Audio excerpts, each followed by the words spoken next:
Hi all, this is Anjali and welcome to my channel. So आज हम करेंगे data types in SQL.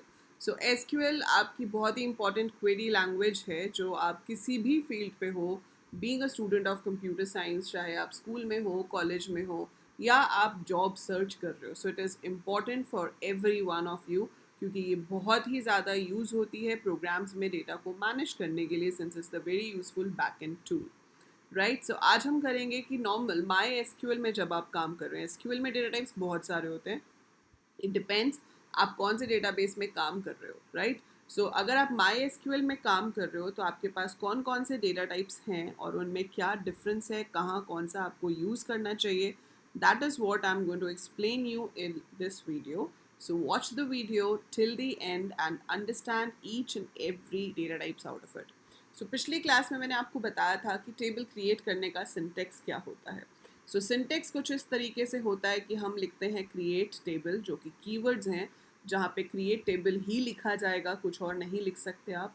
और उसके बाद टेबल का नाम आप देते हैं and then you have round bracket, you give name of the column, that is the name of the attribute. So column name is written and we write down the data type, comma, then again column name, space, data type and so on. Now what is this data type? Column का नाम तो एक valid attribute मतलब valid identifier होना चाहिए जैसे table का नाम होगा, बट इस डेटा टाइप में क्या क्या पॉसिबिलिटीज़ हैं वो हम अभी देखेंगे। सो डेटा टाइप देखो क्या होता है, आपको किस टाइप का डेटा स्टोर करना है। ठीक है, तो अब पहला डेटा जो है वो है न्यूमेरिक नंबर्स। हम स्टोर करते हैं डेटाबेस में बहुत ज़्यादा, जैसे कि सैलरी हो गई, एम्प्लॉयज़ है तो, मार्क्स हो गया, स्टूडेंट है तो, कस्टमर है तो बिल अमाउंट हो गया, है ना, प्रोडक्ट है तो प्रोडक्ट की कॉस्ट हो गई। So numbers play a very important role. तो न्यूमेरिक डेटा स्टोर करने के लिए हम इंट या इंटीजर लिख सकते हैं। ठीक है, इंटीजर का मतलब होता है whole numbers. So this means whole numbers जिसमें आपके पास फ्रैक्शनल पार्ट नहीं है। इसका साइज देने की ज़रूरत आपको नहीं होती है, वो अपने आप से ले लेगा। Then is float. Float is number with a fractional part, तो जिसमें डेसिमल होगा। सो ये हमेशा पॉइंट्स में होते हैं। So number with a fractional part is your float. So you have integers, you have float. Right, integer हो गया, फ्लोट हो गया। इसके अलावा आप चाहो तो नंबर भी यूज़ कर सकते हो। नंबर जो है इसमें हम विड्थ बताते हैं कि कितने डिजिट्स हमें चाहिए होंगे। जैसे कि अगर आपने लिख दिया number 5, so that means I can have a number with maximum of 5 digits. With maximum of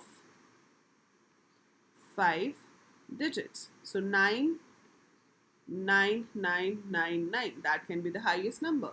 लेकिन अगर आप इसी को पॉइंट्स में लेना चाहते हो तो आप ऐसे भी लिख सकते हो, नंबर 8,2। सो दैट सेज कि टोटल 8 स्पेसेस होंगे लेकिन डिजिट के मतलब डेसिमल के बाद 2 डिजिट्स होंगे। So if this is total 8 और ये आपका डॉट है तो 5 इधर और 2 इधर, टोटल 7 कैरेक्टर्स, लेकिन 5 digits before the decimal, 2 digits after the decimal, and decimal को काउंट करके टोटल 8 बनता है।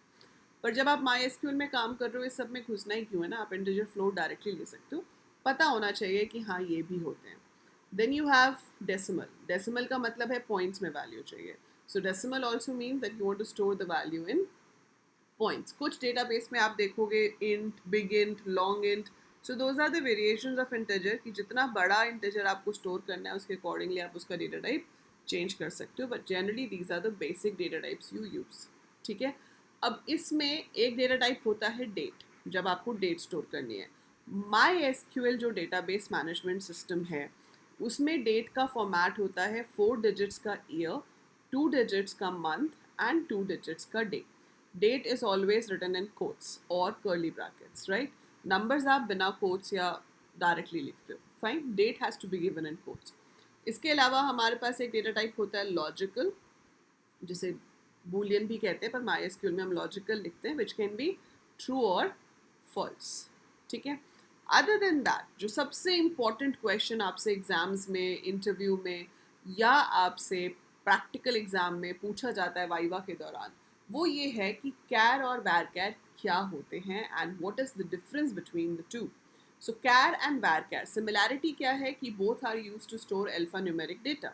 Now when I say both are used to store alpha numeric data, उसका मतलब क्या है कि इसमें अल्फ़ाबेट भी स्टोर हो जाते हैं, डिजिट भी स्टोर हो जाते हैं, स्पेशल सिंबल भी स्टोर हो जाते हैं, स्पेसेस भी स्टोर हो जाते हैं. तो अल्फ़ाबेट हो, डिजिट हो, स्पेशल सिंबल हो, can be a combination of, it can be a combination of alphabets, digits, special symbols, spaces etcetera, कुछ भी हो सकता है. पर डिफरेंस देखो क्या है कि पहले ना उन्होंने कैर बनाया, ठीक है. अब इसके साथ विड्थ देनी पड़ती है. जैसे मैंने लिख दिया कैर 20, तो इसका मतलब क्या है कि मैक्सिमम विड्थ इज 20. तो मैक्सिमम मैं इसमें 20 कैरेक्टर स्टोर कर सकती हूँ.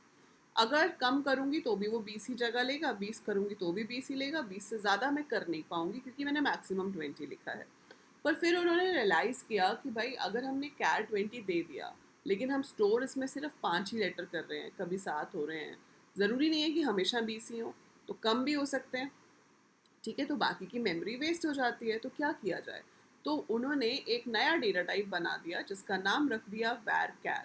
सो वैर वर्ड का मतलब है यहाँ पे वेरिएबल, ठीक है. सो वेरिएबल कैर, वैर कैर का मतलब है कि भाई जितनी ज़रूरत होगी उतना हम यूज़ करेंगे और बाकी का फ्री हो जाएगा.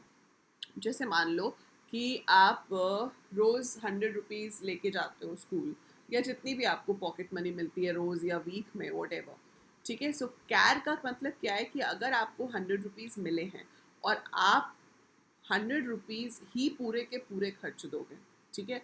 और अगर नहीं भी खर्चोगे तो जो बाकी पैसे बचेंगे वो आप अपने पेरेंट्स को वापस नहीं करोगे कि भाई मम्मी ये बच गए, ये आप रख लो, ऐसे नहीं करोगे, है ना. तो बच्चे तो नॉर्मली कैर टाइप के ही होते हैं कि जितने पैसे दे दिए भाई सारे हमारे हैं, अब इसमें से वापस तो कुछ नहीं आने वाला. So that's like char.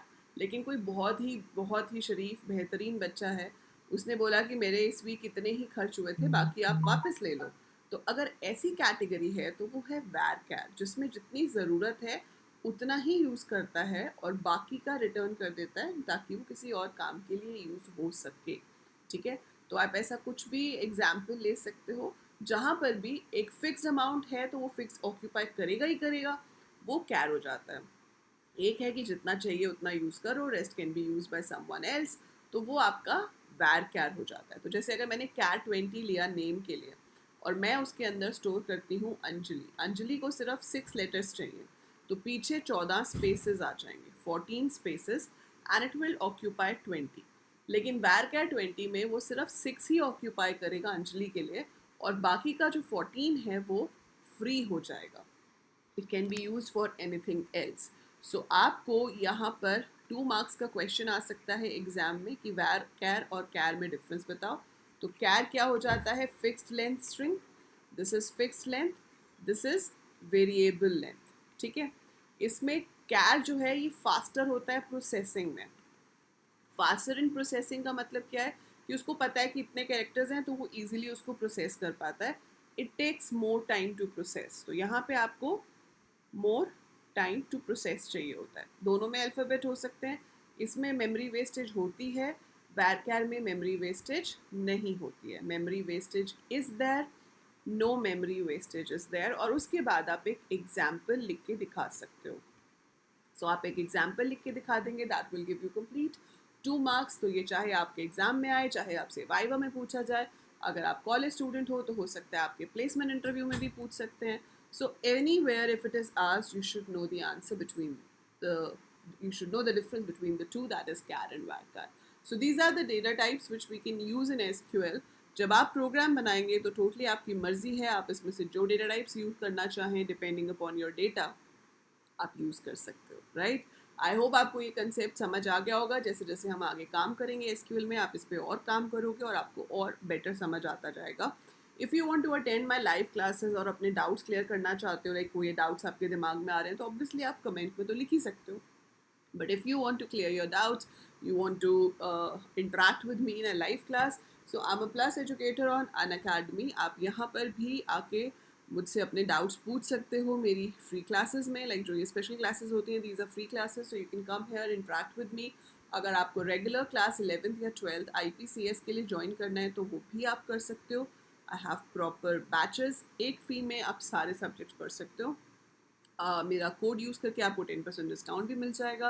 Otherwise free classes आप कभी भी अटेंड कर सकते हो. Just go to my profile, the link is there in the description, and follow me so that जब भी मैं लाइव आऊँ आपके पास नोटिफिकेशन आ जाए कि ma'am is going to have a class on so and so day. Otherwise Telegram channels के link description में गिवन है, वहाँ पे भी मैं आपको क्लासेस के लिए अपडेट देती रहती हूँ और नोट्स भी वहाँ पे मैं शेयर करती रहती हूँ. So that is it for this video. I'll see you soon in the next one. Till then, like ज़रूर कीजिएगा, share it with all your classmates, juniors, everyone who is related to computer science or programming. And by the time I upload more, keep watching, keep learning.